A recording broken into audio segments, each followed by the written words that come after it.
It's time for the stars of the blue brand to get ready for this Sunday's SummerSlam extravaganza, but you can also expect to see some Raw superstars too. Hey look, the wildcard rule hasn't ended yet. Join us now as WrestleMania looks at the 6th August 2019 edition of SmackDown, and why SmackDown seems to be a disorganized mess backstage, as well as the latest wrestling news, including Raw's ratings rebound, AEW takes a bath, Booker T has some words for Matt Riddle, and how long Bobby Lashley will be out for.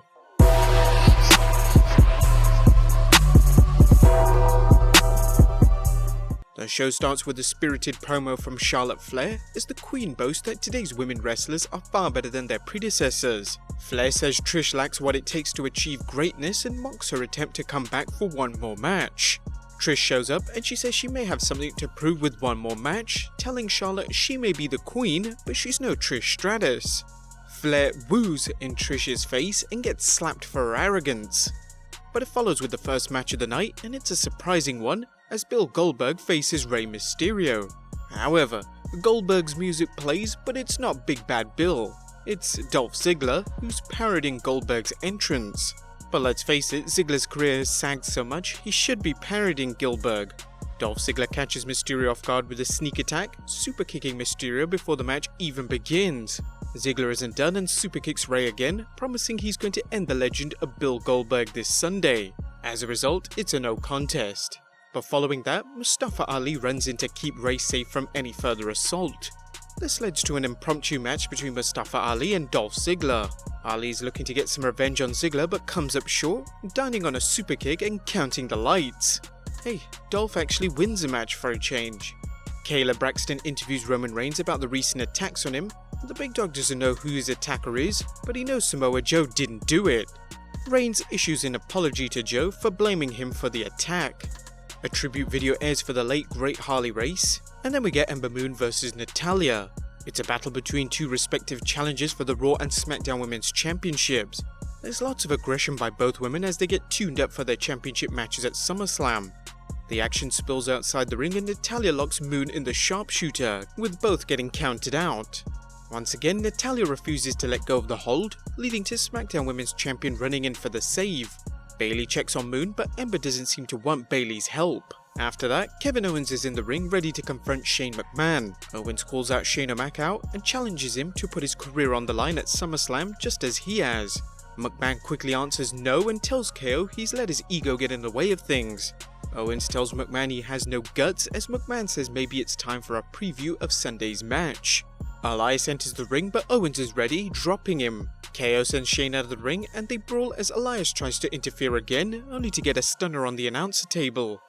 However, Shane takes full advantage and tips the table on Owens, pinning him. Shane places a table on KO's head and hits a running dropkick. A paintbrush treatment by McMahon adds insult to injury as he walks away. It's pretty likely that Shane is going to get his comeuppance at SummerSlam. Sami Zayn is in the ring and tells Aleister Black he offered him the gift of a match at SummerSlam, but Black shows up and tells Zayn the match is happening tonight. While it's already a foregone conclusion that Sami Zayn is doing the JOB, this is still a decent match with both men getting in offense. Black manages to win after hitting the Black Mass. This is good as it keeps him strong for any future bouts. Another Firefly Funhouse episode airs with Huskers the Pig wallowing in a pile of snacks. Bray says that Finn Balor says he's not afraid, but his courage is disguised ignorance. Bray promises it's Balor's time to hurt. Elias is backstage and sees Chad Gable, telling him he has to be a certain height to step up to Elias. Not sure why, as Elias has just been expendable cannon fodder as of late. A hype video airs for Randy Orton vs WWE Champion Kofi Kingston, building more anticipation for Sunday. But is that it? The two don't meet in the ring or anything? This is the most important match on SmackDown, and they give them this? Well, it's time for the main event, as SmackDown Tag Team Champions The New Day of Xavier Woods and Big E go up against Eric Rowan and Daniel Bryan in a non-title match. Rowan looks like a monster. It's always tough for him to stand out in the Wyatt family with guys like Braun Strowman and Luke Harper standing next to him, but Rowan looks dominant in this match, manhandling his opponents. Rowan gets carried away however and finds himself disqualified for smashing Big E with the stairs, as the New Day win by disqualification. In the closing segment, Roman Reigns is in the locker room and tells everyone to leave except Buddy Murphy. Reigns tells Murphy he saw him backstage during the so-called accident. Did Murphy drive the forklift or the car? Murphy pleads ignorance and tells Reigns he didn't do it or see who did it. Even if he did, he wouldn't tell Reigns. This proves to be a mistake as Reigns beats an answer out of him, with Murphy saying Rowan did it, but he didn't see Daniel Bryan. But that was a quick recap. What about the good, the bad, and the damn right ugly? Let's start off with the good, as this was a surprisingly average SmackDown, particularly for one leading up to SummerSlam, and there was decent build-up between Trish and Charlotte, as well as showing Natalya coming off very strong again, and keeping Aleister Black's momentum going, and the main event was decent enough. What about the bad, as there was a serious lack of wrestling tonight, and the difference between Raw and SmackDown was light years apart. Worse, the WWE wasted Ali's comeback feeding him to Ziggler. As for Zayn vs Aleister Black, who knows what that was about. But whilst Natalya looked strong, Ember Moon looked seriously weak, having a challenger come to rescue her. It was also a bad move hyping the WWE Championship match with just a video only days away before the match. Dolph beating up Bray and defeating Ali proved nothing as Goldberg is still going to crush Ziggler. It's just a bad night for anyone looking for good wrestling. But that was the bad. What about the damn right ugly? As yet again, we're seeing another case of deja vu as many reports came through that Vince McMahon again rewrote the whole of SmackDown 90 minutes before the show started. Brian Alvarez tweeted, "Vince tore up the show again, and unless he changes his mind between now and showtime, the new SmackDown main event is Bryan vs Kofi." Dave Meltzer also confirmed the following: "Vince tore up the show 90 minutes ago," and followed up with another tweet that confirmed Big E and Xavier Woods would now take on Daniel Bryan and Eric Rowan in a non-title match, instead of Alvarez's previous report of Bryan vs Kofi. A huge change to the show. The rewrites sadly show as this week's edition, even though we had a decent enough main event, was a big mess and had little flow to it, unlike Raw or even the last few weeks of SmackDown. There's no word on when Eric Bischoff will be taking control of SmackDown, but the WWE needs to put someone in for now until Bischoff gets into the trenches, especially with Fox's debut 2 months away. But when SmackDown eventually moves to Fox in October, we don't think they'll likely tolerate such huge changes at the last minute. In our opinion, the constant rewrites fail to show a lack of perfectionism in Vince, but more of a lack of faith in his own product. What did you guys think of SmackDown? Let us know in the comments down below, but let's move on to the news, as Raw made a good rebound. Raw scored some impressive rating numbers for the first episode of August 2019 and the Go Home episode, seemingly building on the big buzz from the previous week's show. According to Dave Meltzer, Raw saw good news in the ratings last night with a 7% increase from last week, doing 2.48 million viewers and finishing third for the night. Raw lost only to Hannity, 3.06 million viewers, and Tucker Carlson tonight with 3.03 million, beating a number of new shows they usually fall behind. Raw also beat CBS and Fox programming head to head. The key was the lessening of the third hour drop. The show grew in the second hour and fell in the third hour, but hour 3 actually beat hour 1, which has been a rarity in recent years.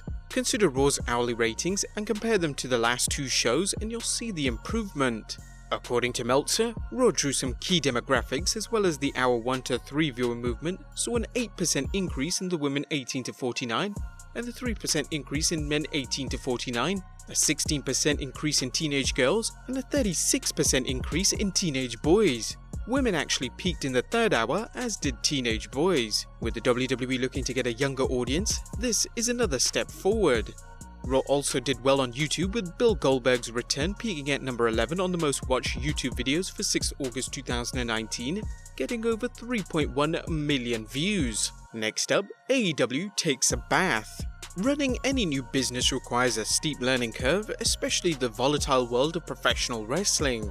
Case in point, All Elite Wrestling and its president Tony Khan, who revealed that the new promotion took a bath on its 2 shows Fyter Fest and Fight for the Fallen. Khan recently spoke with Decider.com and explained why he offered both events for free via streaming on Bleacher Report Live.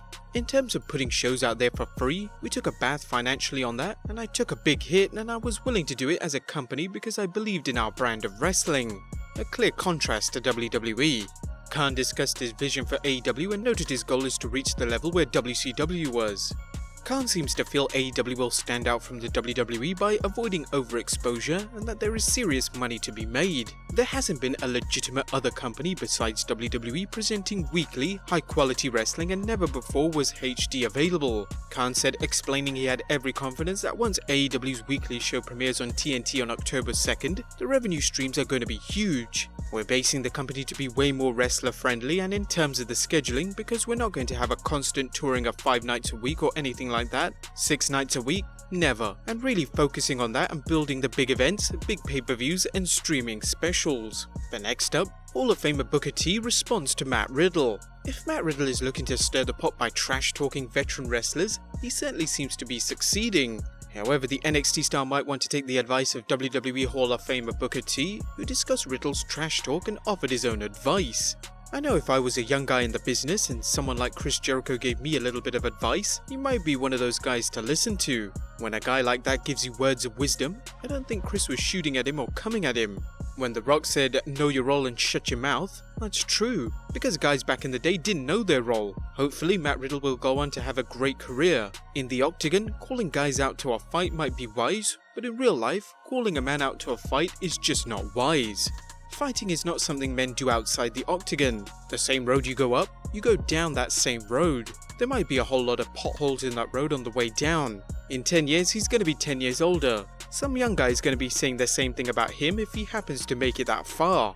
Bobby Lashley update, as according to Fightful.com, Bobby Lashley recently underwent elbow surgery to remove bone spurs and is expected back sometime in November. But there you have it guys, your recap/review of the 6th August 2019 SmackDown Live and some other wrestling news. What were your thoughts on last night's show? Be sure to leave your comments down below, subscribe if you haven't already, follow us on Instagram and Twitter, and I'll see you next time with some more wrestling content.